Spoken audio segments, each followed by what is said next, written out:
ఈ రాష్ట్రంలో నా ఒక్క రాజకీయ పార్టీ ఉండాలి, ఇంకొక పార్టీ ఉండకూడదని ఒక ఆలోచనతో డే 1 నుంచి కూడా ఆ రోజు పనిచేసిన విషయాన్ని ఒకసారి నేను గుర్తు చేసుకుంటున్నాను.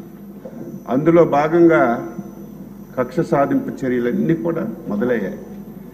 ఎవరైతే ఆ రోజు ప్రభుత్వం పైన, ప్రభుత్వ నిర్ణయాలపైన, ప్రభుత్వం చేసినటువంటి తప్పుడు విధానాలపైన గొంతెత్తి మాట్లాడారు, ఒక్కొక్కరికి కేసులు పెట్టి అరెస్టులు చేసి ఏ విధంగా హింసించారు మనందరం కూడా చూసాం.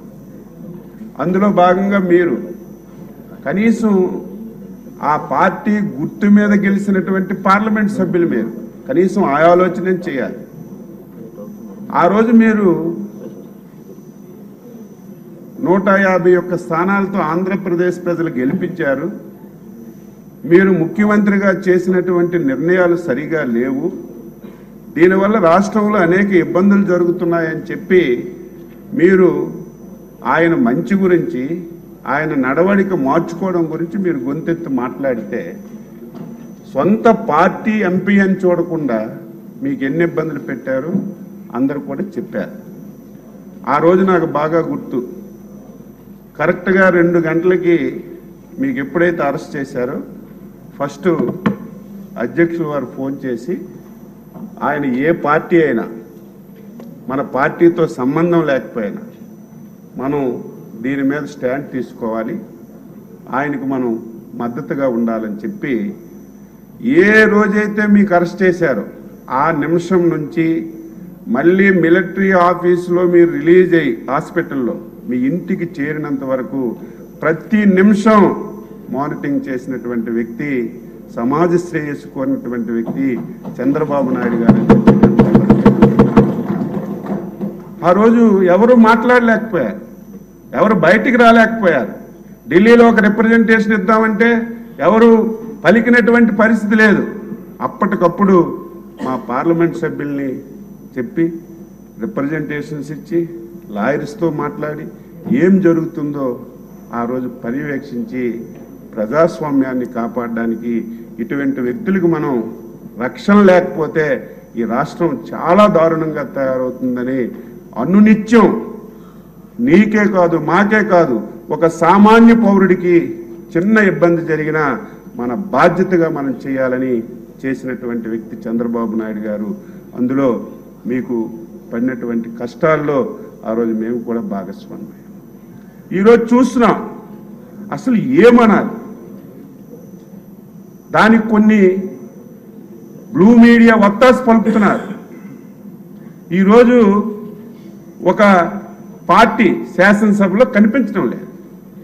ఆ రోజు మేము చంద్రబాబు నాయుడు గారు ఫ్యామిలీని అవమానపరిస్తే నేను బయటికి వెళ్తాను, కానీ మీరెట్టి పరిస్థితుల్లో బయటికి రావడానికి వీల్లేదు, శాసనసభలో చివరి నిమిషం వరకు ఉండాలి, ప్రజా సమస్యలపైన పోరాటం చేయాలి, మైక్ ఇవ్వకపోయినా అవమానం పరిచినా మన డ్యూటీని మనం నిర్వహించాలని చివరి నిమిషం వరకు ఎన్నో అవమానాలు భరించాం.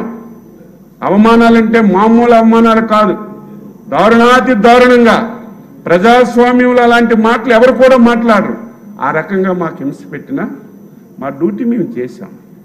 ఈరోజు నువ్వు చేసిన పాపాలకి ఈ రాష్ట్రాన్ని నువ్వు పూర్తిగా నాశనం చేయడం వల్ల నీకు ప్రజలు తీర్పిచ్చారు, నువ్వు రావాలి, రాకపోయినా పర్వాలేదు. దానికి అడ్డదిడ్డంగా ప్రజాస్వామ్యం అంటే అంబేద్కర్ గారు రాసినటువంటి రాజ్యాంగాన్ని దేశంలో అమలుపరుచుకుంటున్నాం. ఎవరమైనా సరే, ఏ రాజకీయ పార్టీ అయినా అది జరిగి తీరాలి. కానీ నేను 5 సంవత్సరాలు అంబేద్కర్ రాజ్యాంగాన్ని పూర్తిగా పక్కన పడేశాను, రాజారెడ్డి రాజ్యాంగాన్ని నడిపాను, నా ఇష్టం వచ్చినట్టుగా చేశాను. ఈరోజు అధికారం పోయినా నా రాజారెడ్డి రాజ్యాంగమే నడాలని మొండికేసుకొని కూర్చున్నా. ఎక్కడైనా ఉందా?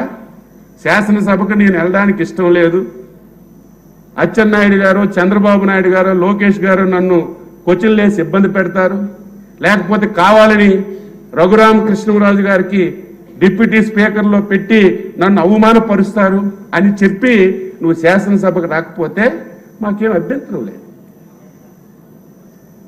నాకు ప్రతిపక్ష పాత్ర, ప్రతిపక్ష నాయకుడిగా హోదా ఇవ్వలేదు కాబట్టి నేను రావడం లేదని మాట్లాడుతుంటే ఈ రాష్ట్రంలో ఇంకా ప్రజలు అటువంటి వ్యక్తి మీద ఆలోచన చేస్తుంటే నాకే ఆశ్చర్యం వేస్తుంది. తెలీదా? ప్రతిపక్షం అంటే తెలీదా? ప్రతిపక్షానికి ఎన్ని సీట్లు రావాలో తెలీదా? ఆ సీట్లు రాకపోతే ప్రతిపక్ష హోదా ఎవరని ప్రతి ఒక్కరికి తెలుసు.